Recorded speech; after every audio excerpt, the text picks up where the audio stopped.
People often ask me, why St. Maarten specifically? Why not another Caribbean island? Well, I've actually traveled to all the Caribbean islands. I've lived for long periods on many of them.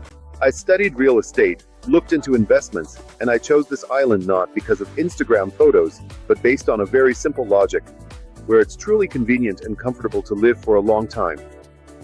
Almost everywhere in the Caribbean is great for a vacation. Beaches, palm trees, the sea, you'll find all of that on any island. But you can only really live well where there's proper infrastructure, where there are roads, shops, healthcare, internet, and good service.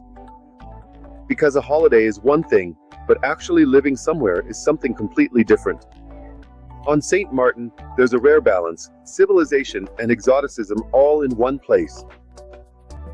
Here, there's good internet, the banks are open, there's service, and everyone speaks English everywhere.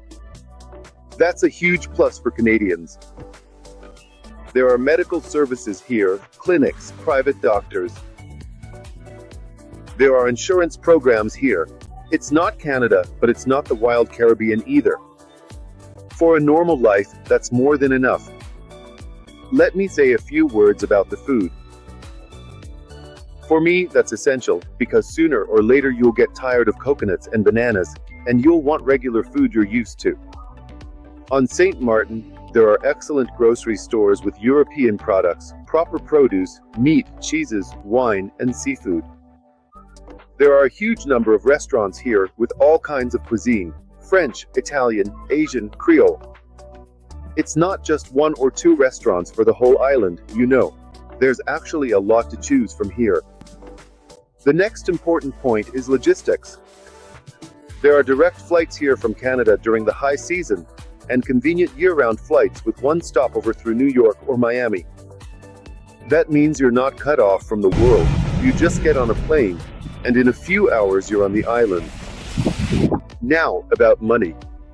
I didn't just live in the Caribbean. I studied real estate here. I looked into investments. I compared the islands with each other. And St. Maarten has a very strong investment climate. By Caribbean standards, and not just Caribbean, but worldwide as well. On the Dutch side, there's no property tax, no capital gains tax. That's a huge advantage, especially for long-term investors. It's a really big plus. There's a strong rental market here, a constant flow of tourists, and very limited land supply. This creates scarcity and keeps prices up. Another point is legalization. Here, you can get a residence permit by purchasing real estate. It's not citizenship, but it's full residency. For me, that's really important as a backup plan.